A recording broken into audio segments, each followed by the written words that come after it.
Our program starts in 1 minute. We would like to earn your follow. If you like this program, won't you please like and subscribe? Thank you. The management. Hey, Lorenzo.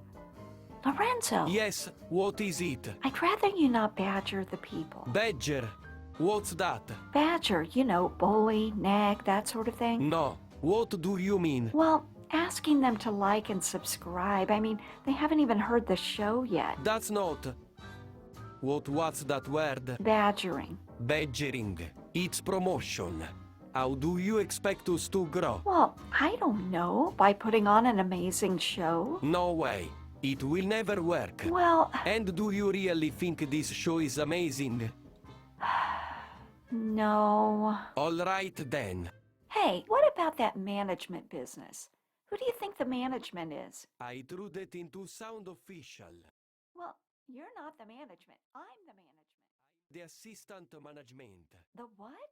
I've had business cards printed out. Good evening, folks. We have a wonderful evening's entertainment lined up for you, one that will provide several hours of pleasurable relaxation and diversion for you and your family. Did you fail to dress up for tonight's show? No tie, an old shirt and slacks, a house dress?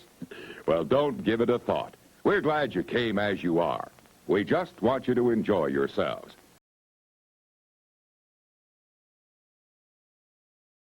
I'm working my way through a list of classic films, watching and studying them to see what makes them great. Well, our feature film in today's episode was not on that list. It just landed in my YouTube feed. It was free, and I thought, okay, why not? Perhaps Tomorrow is Forever landed in my feed because, as I'm recording this, it's right after Christmas. And after all, there is a little Christmas tree in this movie. But is Tomorrow is Forever a Christmas movie? Is it even a good movie? Well, let's figure it all out in today's episode of the Vintage Century Idol Hour.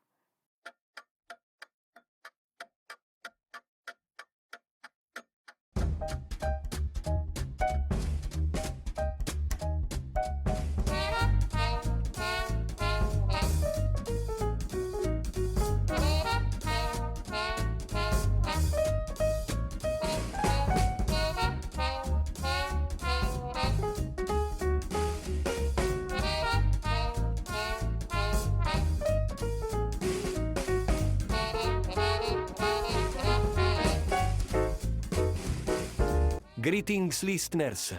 Allow me to introduce you to our host, Jennifer Passariello. Thanks, Lorenzo. Hey, what have you been doing with yourself? It's been a few days since we've been in the studio together. It's this, a studio? Well, closet. Studio, closet, same difference. What have you been doing lately? Taking a class. Taking a class? Well, that's really cool, Lorenzo. What are you studying? Acting. Acting? Really? Well, what made you want to take that up? Well, since our show is about movies, I thought it might be a good background to Alf. Ah, that's a good idea, actually. I've been learning some of the lines from this week's movie. Tomorrow is Forever? Yes. Wow. Well, can you play a scene for us? Yes. Wait, I should take a moment to introduce you. Listeners, please meet Lorenzo, my Don't say it. AI-generated announcer and superfan. And actor. I don't know why you have to tell everyone. I'm AI generated. Well, what scene are you going to play for us? The scene where John tells Elizabeth that he isn't her husband. Oh, that's an important scene. Do you need me to play Elizabeth? Yes, please. I don't know the lines. I have them on this sheet of paper. Thank you. You know, John is played by Orson Welles in the movie. Those are pretty big shoes to fill. Do you think you can do it? Of course. Wow, okay. Well, let's do it. I think you have the first line. If you want to believe that I am a John MacDonald, you can persuade yourself that I am. Will you tell me the truth? This is the truth. If you want to stop living in the present, you can reach into the past. But you will never get back what you lost. You have so much more tools now than you had 20 years ago. End scene.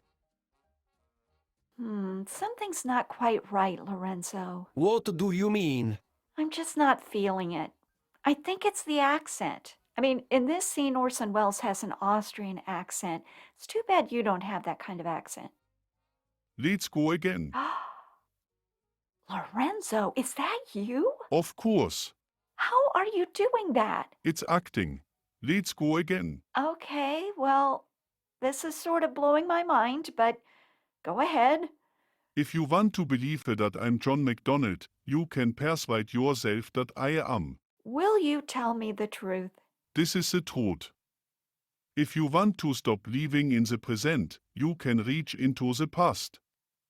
But you will never get back what you lost. You have so much more to lose now than you had 20 years ago.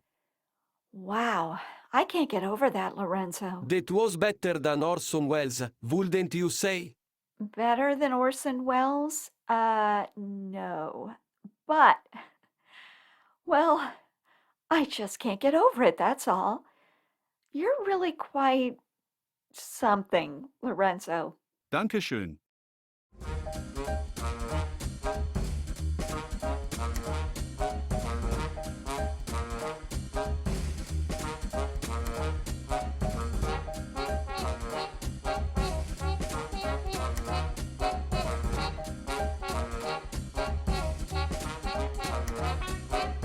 Today's Silver Screen Adventure takes us to Baltimore, Maryland in 1918 at the very end of World War I. Our film is Tomorrow is Forever. And no, it isn't a science fiction film. I don't know why that sounds like a science fiction title to me, but it does. But no, this is not a science fiction film. This is a story about loss and grief and idealized memory. Yeah, it sounds pretty peppy, doesn't it? Well, I had never actually heard of this film before, but it came up in my YouTube feed along with some holiday perennials like The Shop Around the Corner and Miracle on 34th Street. And that led me to believe that Tomorrow is Forever was a Christmas story. Now, sidebar, this episode is going to be going up, let me check here, January 24th. But I'm actually recording it in that weird space between Christmas and New Year's. You know, I still want it to be Christmas time, but it feels like people are starting to move on without me. You know, I went to Walmart today to get some groceries, and they were already putting out the Valentine's Day candy. Why are they doing that? I just find that so depressing. Although I'm not sure why I find that depressing, I just do. You know, if I rule the world, I think I would make all the stores and radio stations play Christmas music until at least New Year's Day. At least. I mean, doesn't that sound reasonable?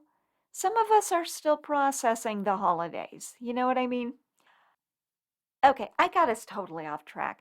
Tomorrow is Forever came up with all these Christmas movies because I guess it does kind of take place around Christmas time. But the question is, does the setting alone classify a film as a Christmas movie? I'm going to go ahead and answer that right now. No. But more on that later. I have much more to say on what constitutes a Christmas movie. All right, well, Claudette Colbert, who played one of our lead roles, apparently said that this was one of her favorite films. Now, I hope another of her favorite films was It Happened One Night, because I loved her in that. Now, interestingly, Tomorrow is Forever was billed as the great drama of our time. But for context, it had some pretty stiff competition for that title. Tomorrow is Forever was released in 1946. That was the same year that It's a Wonderful Life came out and that The Best Years of Our Lives came out. These are two powerhouse films. And there were several other notable films that year as well. So was it the great drama of our time? I don't think so. I think you would be hard pressed to make a case for that.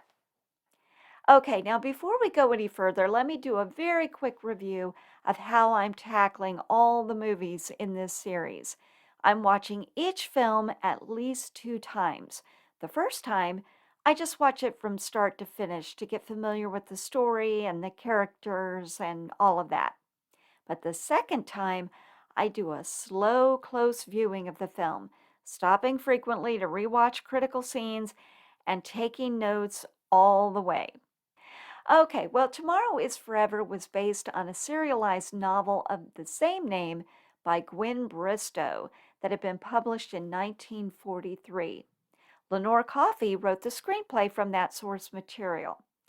Now, the story was dramatized in the film that we're discussing today, but it was also dramatized for the radio. That was pretty common back in the day.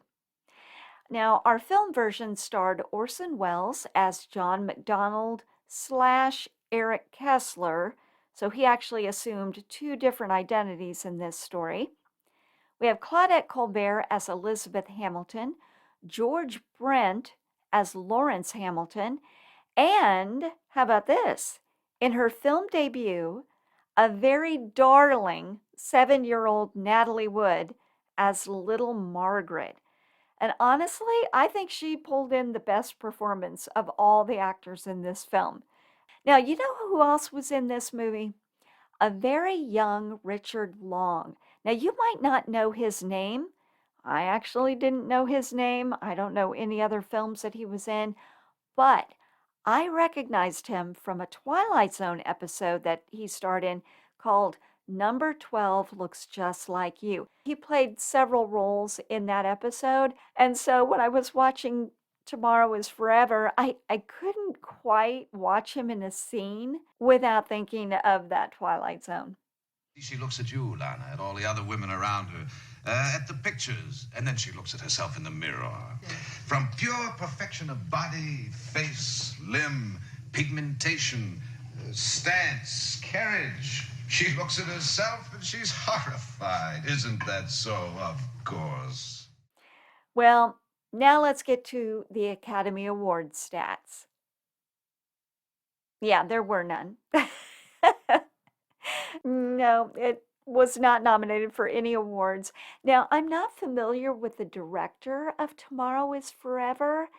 Let's see, who was it? Irving Pichel. I think maybe his biggest claim to fame was that he discovered Natalie Wood. Let me look him up. Hold on 1 second, and let's see what other films he might have directed. Okay, I've got a list here. Let's see if any of these sound familiar. I'm not going to go through all of them, but here's just a few. Looks like all of his films came out between 1932 and 1954. So there was The Most Dangerous Game, Before Dawn, Beware the Ladies, The Man I Married, Earthbound, Dance Hall, Secret Agent of Japan, Happy Land. Okay, that sounds a little bit familiar. I'm wondering, was Natalie Wood also in that movie? I think she might have been in that one.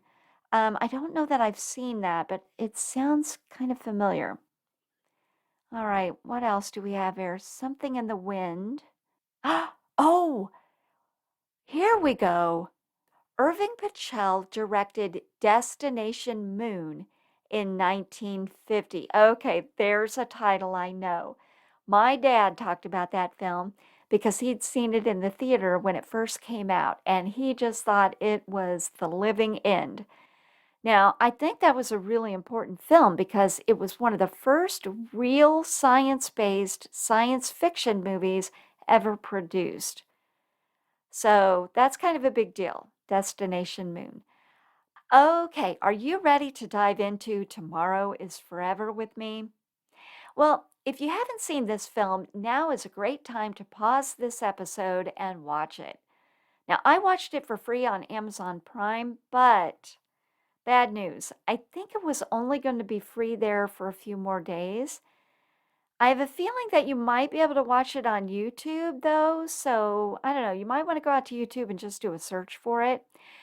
But if you do go out and watch it, please promise me you'll come back. Now, otherwise, if you don't want to go out and watch it, you just want to hang out with me and we can keep each other company, settle in and let's break this movie down. Now, I'm going to take a little musical break first, and then we'll take a deep dive into Tomorrow is Forever.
Oh, how shall we begin? Why don't we do what we did last time and start with the basic plot line for Tomorrow is Forever? We did that for Casablanca, and I feel like that worked pretty well. You can go to my friend for assistance. Your friend? Oh, yeah. Old Chatty. Chatty. Right, Chat GPT. Well, here's the thing, Lorenzo. I did use Old Chatty. I looked up the plot line for Tomorrow is Forever, and I really didn't love the plot line that Old Chatty provided. You didn't. No, not for Tomorrow is Forever. I did, however, find a nice summary on the Turner Classic Movies website. Well, just don't hurt his feelings. Whose feelings? Old Chatty's. Oh, yeah. Well, I won't tell him if you don't. I wouldn't dream of it. Okay. Well, here's our basic plot as laid out by Turner Classic Movie. Oh, Jennifer, Yes? will there be any spoilers? Oh, yeah. Good call out. Listeners, there will be some spoilers here, so bear that in mind if you haven't seen this film and you feel like you might want to. Okay, here we go. In Baltimore, Maryland, on December 20th, 1918, Elizabeth McDonald receives word that her husband of 1 year, John Andrew MacDonald, has been killed overseas in the war. Now, we're with Elizabeth when she reads the telegram, and it's especially sad because World War I has just ended. She was looking forward to John's return. Oh, and it's important to note that John volunteered to fight in the war. This becomes somewhat more important later in the film as his son ends up doing the same thing, volunteering to enlist to fight in World War II. Unbeknownst to Elizabeth, John has actually survived. He's not dead, but he is severely injured and disfigured. Believing that he'd be a burden to her, John chooses to let her believe that he's dead. Yes, that's how he chose to handle this situation. He's going to let her just believe that he's dead. He assumes a new identity as Erich Kessler, an Austrian immigrant, and he disappears from her life. Well, let me stop right here because all of this happens very early in the film, but it's already where, in my opinion, this story begins to lose some plausibility. Up to this point, we're led to believe that theirs is a love for the ages. Elizabeth has this flashback to when she learns that John enlisted in the war effort, and this was actually kind of a pretty cool scene. She's in her bedroom looking in a mirror in the present day, but in the reflection, we see a scene that had played out several months earlier when he actually comes out of this room wearing a uniform, and that was her rude awakening that he had signed up. Now, understand that in that flashback, they were newly married. They were very much in love, right? So, whatever happened to death do us part? At the first tragic turn, the marriage just disintegrates. John would rather die than come back to Elizabeth wounded as he is. This seems to me like a kind of flimsy plot twist, especially in light of the fact that when we see John 20 years later, he seems to have a fairly full life. I mean, he has a job, he's taken in a foster daughter, he's been living life. Now, I want to play the clip here in which John's doctor, Dr. Ludwig, tries to talk some sense into him. John tells Dr. Ludwig that he wants to die. And by the way, John's voice in this clip is going to be a little muffled. Might be hard to understand him because his head is all bandaged up.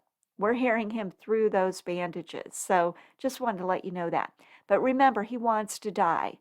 It's enough to know that for his part. But now let's listen to what the doctor has to say. You realize that your wife has almost certainly been informed that you are dead. She's mourning for you, grieving for you. She's young, I know children, nothing to hold her to me. Nothing. Only pity. There's much more than pity. There's great love and great need. As long as you are alive, there's love for your very disabilities. She would want to be your hands, your feet, every part of you that has been hurt. I can only heal you. But she can make you whole. Dr. Ludwig, what's the most you can promise me? The use of an arm, the power to hobble on a crutch. And for this fragment of my life, you'd have me destroy the whole of hers. Heal what you can, but do what I ask you, Ludwig.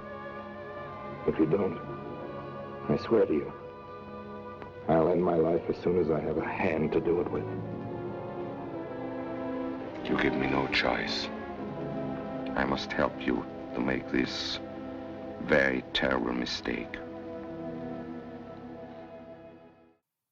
There is a really great line in there. Dr. Ludwig tells John, I can heal you, but she can make you whole.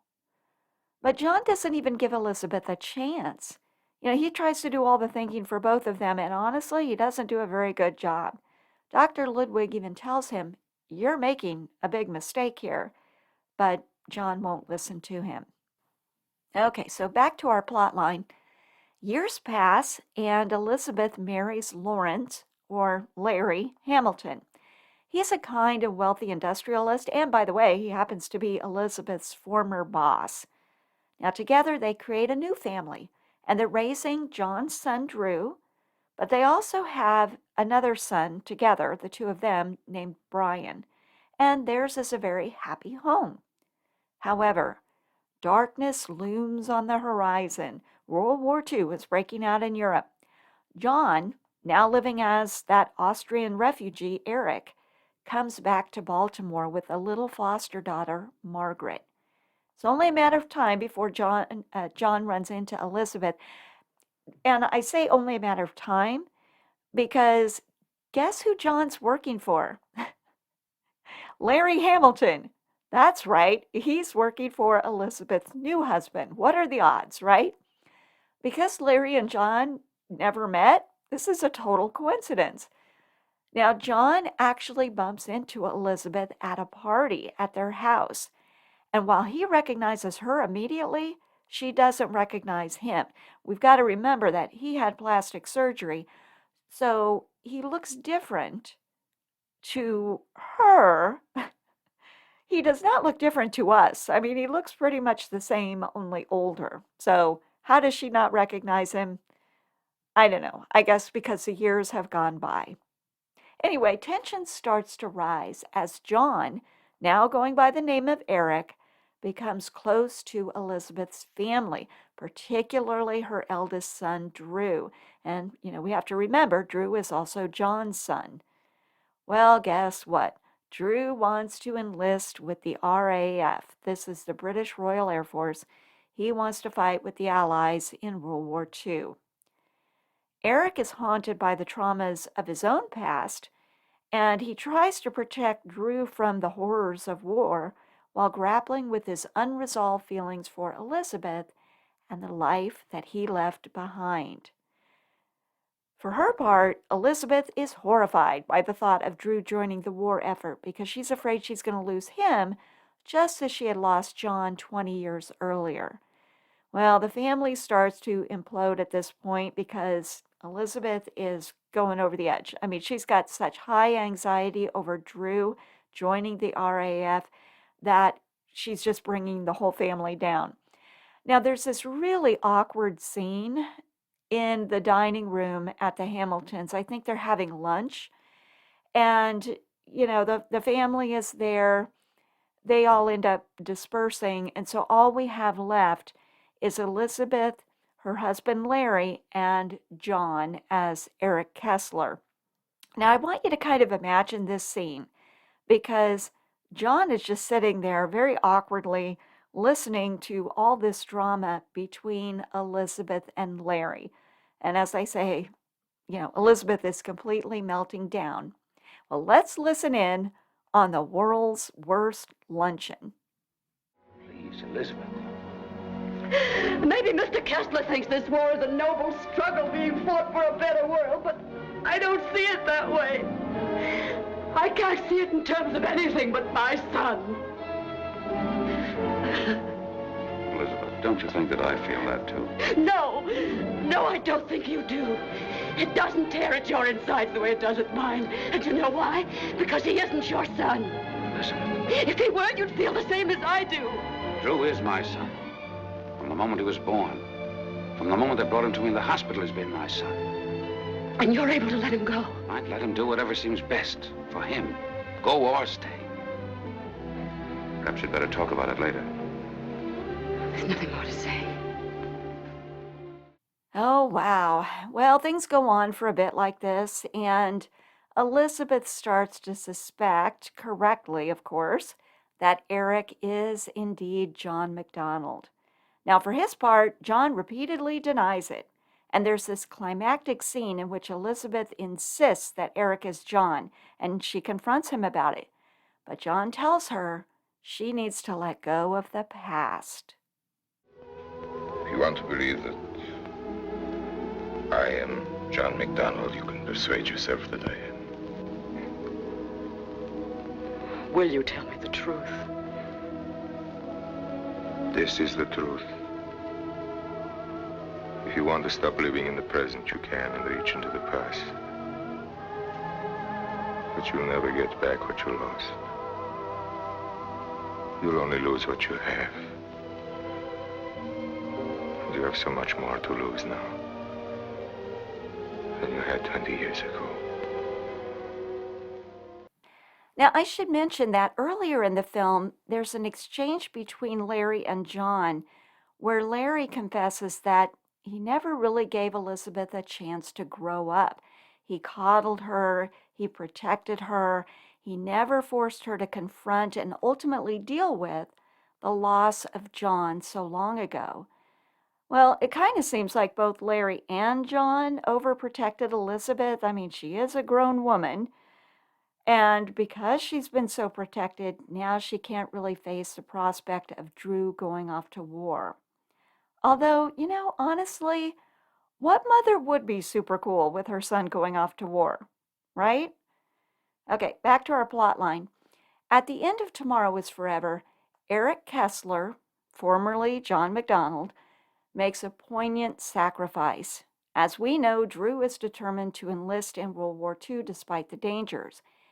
Eric, though, is haunted by his own wartime experiences, and he's desperate to shield Drew from the horrors he endured.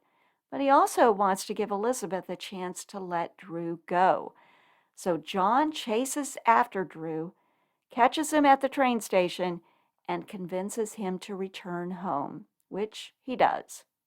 And now it's at this point that we have that climactic speech from John as Eric Kessler. John. I'm not John. Mrs. Hamilton, if you let me, I will tell you why you want me to be John. It's because you only want the past. You cannot bear the present, so you try to escape from it. In your heart, your son and your first husband have been joined always. Now the boy, like the father before him, wants to go to war. Your life was once all but destroyed by war. You're terrified it will be so destroyed again. You long for the days when you were married first. But not for him. Not John. You want a gay, carefree youth he stands for in your mind. I come into your life.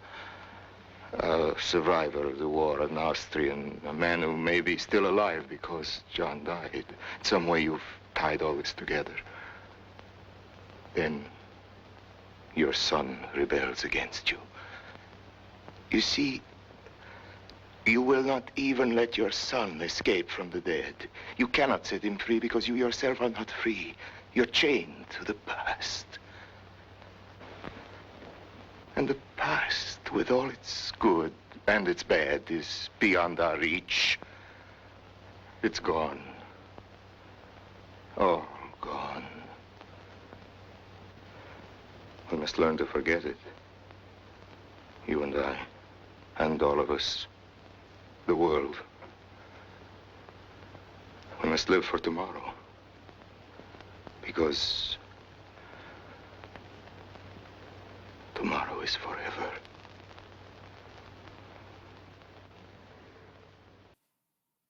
Ah, and that's where we get the title of our film. This speech ignites a transformation in Elizabeth. She goes upstairs and helps Drew pack to go off to war. She is now ready to let him go.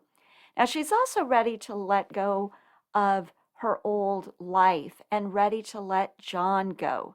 She lets him go for good, as it turns out, because John collapses and dies shortly after his big scene.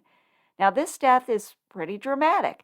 He's holding a love letter that Elizabeth had written him long ago.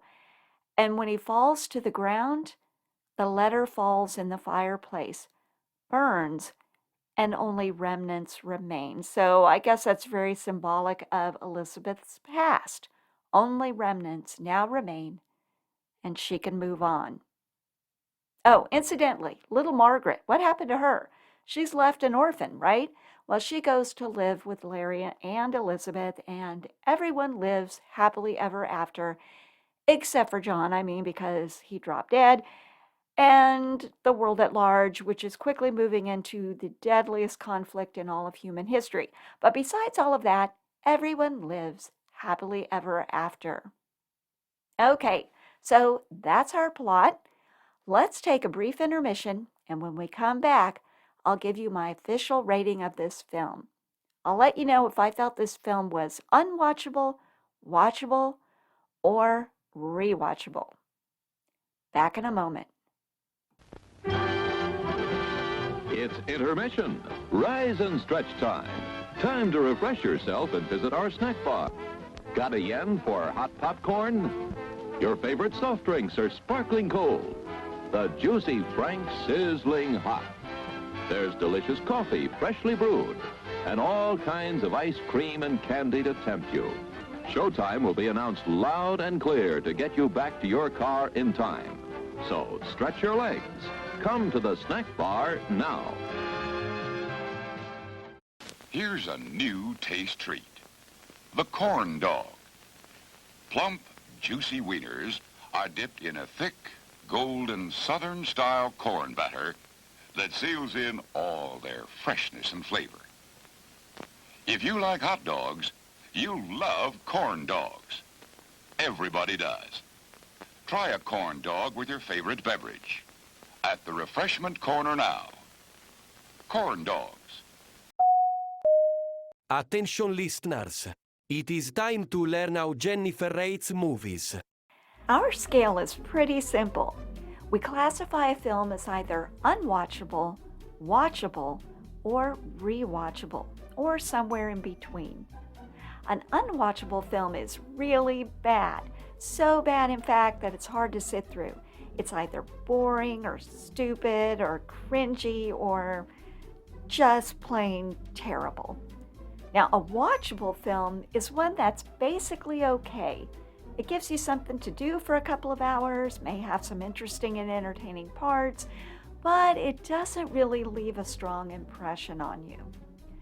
A rewatchable film, on the other hand, is one that's so good, so meaningful, so impactful, so riveting, so thought-provoking, so emotionally charged, and/or so beautifully produced that you would invest the time necessary to watch it again.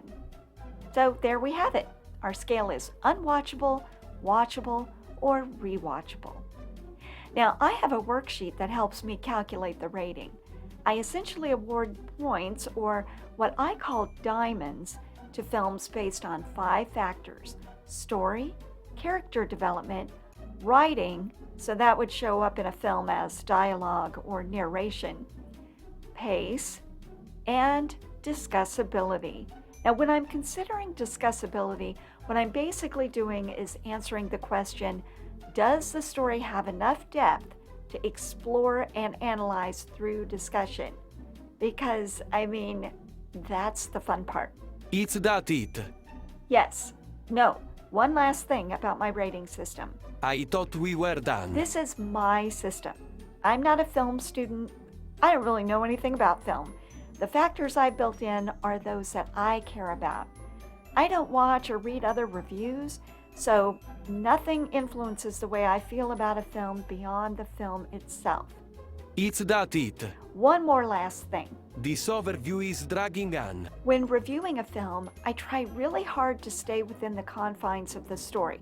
I don't consider the historical context of the film, when it was released, and I don't care about the biographies of the stars or the filmmakers or anything like that. The story itself is the thing that I care about. It's that it. Yes. Are you sure? Yes, I'm sure of it. That's it. Well, then, let's get on with the show. Okay, so let's go through my rating score item by item. Story. Was this an interesting and entertaining story worth telling? I gave this 3 diamonds. It was okay. I didn't think the premise was all that special. I didn't think the telling of the story was particularly moving or thought-provoking, so I'm sort of giving it a middle-of-the-road rating. Character development. Were the characters dimensional, and did their actions ring true? That second question is really key here. I gave character development 3 diamonds, bordering on 2 diamonds. Did their actions ring true? Not really. I didn't believe these characters. I thought John's decision to give up his life because he was wounded was abrupt and implausible given the fact that, he had only been in Europe for a few months. He was still newly married. They were very much in love. And then all of a sudden, he just abruptly decides to disappear. I also didn't really like Elizabeth. She didn't seem to love Larry well. I mean, Larry rescued her. She tells him right after he proposed to her that, well, she sort of figured that he was going to propose. And by the way, she won't ever be able to love him as much as she loved John. Wow, what a blow. But, Larry kind of took that in stride. He married her anyway. He took very good care of her. I don't know. It didn't feel real to me. And then there was John telling Elizabeth that she was really grieving the loss of John, or that she wasn't really grieving the loss of John, but that she was grieving the loss of her carefree youth.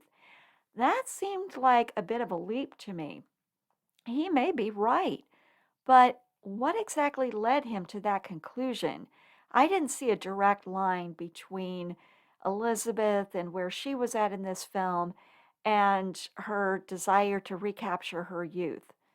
I don't know. I thought that was a little bit of a stretch. I mean, women do grieve their dead husbands. That wasn't so extraordinary. Oh, and what about Elizabeth's rapid change of heart after her talk with John? She not only now supports Drew's resolve to go to war, but she helps him pack. I mean, that is a really quick change, quick turnaround. It all just seemed a little bit too tidy. And no, it really didn't ring true. Writing. Was the dialogue beautiful, funny, or poignant? 3 diamonds. There were a couple of lines that I thought were interesting, but all in all, I wasn't really moved by the dialogue here. Pace. At what speed did the story unfold? I'm giving this 4 diamonds. I thought it was a good pace. I thought it was a tad slow in parts, but for the most part, it moved along at a pretty good clip. And then that leads us to discussability. 3 diamonds for discussability. I feel like we really exhausted everything there is to say about this movie. There's not a lot more that I feel like I need to dig deeper into. Just not a lot to discuss here. So that leaves us with a score of 3.2 diamonds, which ranks Tomorrow is Forever as watchable. I wouldn't necessarily watch it again, but it wasn't completely intolerable. All right, well, that does it for my official review of Tomorrow is Forever.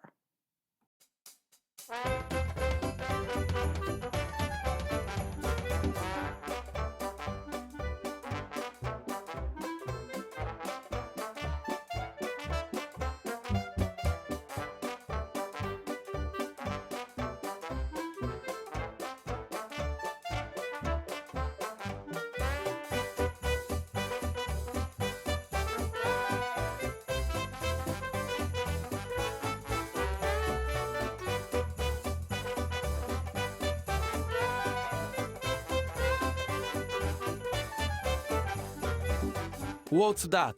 What's what? That music. It's that Jingle Bells. Why, yes, it is. Is it Christmas time again already? No, it's not Christmas time again. It's Christmas time still. Christmas was over weeks ago. Well, I mean, I know that's what the calendar says, but I can keep Christmas in my heart, can't I? Or at least I can keep it here on the podcast. If you must. I must. Well, and anyway, I want to talk about what constitutes a Christmas movie. I'm sure you've heard of the big Die Hard debate. No, what's that? Well, there's always a lot of talk about whether the movie Die Hard is a Christmas movie or not. Some people think it is, others disagree. What do you think? Well, I honestly have no idea. I've never seen Die Hard. I have no idea what it's about. What I gather, though, is it takes place around Christmas time, much like Tomorrow is Forever takes place around Christmas time. Some people think that's enough to categorize a movie as a Christmas movie. I don't think that's enough, though. Oh, Now, to help us think this through, I'm going to turn to the online magazine The Hollywood Reporter, which has an article on this very subject. This is what the author of the article, Jeremy Arnold, has to say. What makes a movie a Christmas movie? Is it a matter of the release date? No, because that would eliminate Miracle on 34th Street and Christmas in Connecticut, two classic Christmas films released in the summer, as well as many other favorites that opened prior to Halloween, such as The Shop Around the Corner, which opened in January of 1940, Holiday Inn, that was released September of 1942, and White Christmas, which came out in October of 1954. Is it a matter of marketing? No. Miracle on 34th Street, among others, had no hint of Christmas time in its one sheet. A one sheet, incidentally, is a document that summarizes a film, and it's for promotional purposes and sales planning and that kind of thing. Is it a matter of setting? Well, partially. A Christmas movie certainly must have some degree of holiday setting, but the setting itself is not enough to warrant the label, or we'd be up to our ears in Christmas movies that contain fleeting Christmas scenes. That said, duration doesn't seem to matter much either. Meet Me in St. Louis devotes only about a quarter of its running time to Christmas, yet is an established seasonal favorite. Is it a matter of genre? Well, this is more debatable. For some purists, Christmas movies must center predominantly on the joy, love, and nostalgia that define the season. But the season is actually defined by much more. It amplifies loneliness, cynicism, and family dysfunction, for instance. As a result, there's long been room for these themes, and other themes as well, to be explored across a wide swath of genres.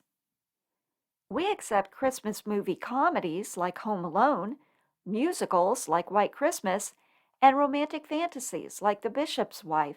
So why not also historical costume dramas like The Lion in Winter, or action thrillers like Die Hard? In fact, all of those titles are consistently lighter in tone than two of the most quintessential Christmas classics, It's a Wonderful Life and A Christmas Carol from 1951. Of course, both of those films end with sequences that are among the most joyful in all of cinema, the sequences we tend to remember most. But the most important element of what we would consider Christmas movies is the meaningful use of Christmas in their storytelling. In a full-fledged Christmas movie, some aspect of the season informs our experience of the story in a significant way. Sidebar, I would agree with this. I think this is really a central component. I'll have more to say on this later, but in going through this article, I only partially agree with Jeremy Arnold on a lot of these points. I fully agree with him on this one. Since Christmas can instantly lend meaning to so many points on the emotional spectrum, a Christmas movie's overall tone can be romantic or playful, poignant or satirical. Would Die Hard work if it were set on a night other than Christmas Eve? Okay, there we go. So, Die Hard takes place on Christmas Eve. That's why people think it's a Christmas movie. I get it. Okay. The story would work. John McClane, I don't know who that is. Is that the main character? Must be the main character. John McClane could still fly to Los Angeles to reconcile with his wife, and terrorists could still take over a building to pull off a heist. But it would be a vastly different experience for the audience had it not taken place on Christmas Eve. In the end, no matter how passionately anyone argues his or her case, the Die Hard debate is unlikely to die because Christmas movies are not a distinct genre. The label is subject to personal definition.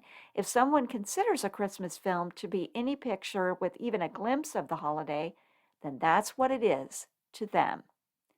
On the flip side, there's yet another way to define Christmas movie. A film that we love to revisit with friends and family at Christmas time, not for any holiday content, but simply for its pure escapist entertainment value. A Marx Brothers comedy, perhaps, or a Gene Kelly musical, or a James Bond film. No, no, no. I just can't, I cannot imagine me ever considering a James Bond film a Christmas film.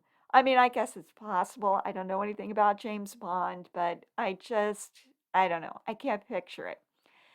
Okay, so Arnold does make some solid points in the article, but I'm not necessarily comfortable with this, opening up the category to any movie that we love to rewatch with our family and friends. So, by the authority vested in me by my proximity to this microphone, here's what I consider to be the 3 critical hallmarks of a Christmas movie. Lorenzo, are you ready? I'm on the edge of my seat. Okay, the story is clearly set during Christmas time. That's number 1. It's set in December, and there are physical representations of the season within scenes, things like decorations, songs or carols, gifts, so on. Number 2, aspects of Christmas are integral to the story. Themes such as love, sacrifice, redemption, hope, and faith are all made more compelling because Christmas is the context. Christmas is so integral to the story, in fact, that it's almost a character in and of itself. You couldn't divorce Christmas from that context and retain the integrity of the story. And finally, number 3, the film must end on a hopeful note. A film doesn't need to be overly sentimental to be a Christmas movie, but it does need to end on an uplift. Christmas is about hope, and hope is the anticipation of something greater than what we're currently experiencing. The coming of baby Jesus, for example, or the coming of better times. If a movie that has all the outward appearances of a Christmas movie ends on a sad or depressing downbeat, well, that's the antithesis of Christmas, and therefore cannot be a Christmas movie. So, is Tomorrow is Forever a Christmas movie? Hard no. It does end on a hopeful note, that's true, but Christmas isn't even mentioned in the movie. I mean, it could have taken place in July and it wouldn't have changed anything. Well, now we know. Jennifer, may I change the subject? Sure, Lorenzo, what's on your mind? I have an idea for a new segment. A new segment? Great, let's hear it. I set up a wheel to help you pick your next movie to review. Oh, that sounds cool. How does it work? I placed several movie titles on cards around the wheel. If you spin the wheel, whatever title it stops on will be your next movie. Oh, I like that idea. Okay, let's see. What titles do you have on there? We've got Dark Victory from 1939, Gaslight from 1944, A Letter to Three Wives from 1949, Sunset Boulevard from 1950, and Psycho from 1960. Oh, yeah, these are all on my list. Okay, let's do it. So I just spin it like this? Yes.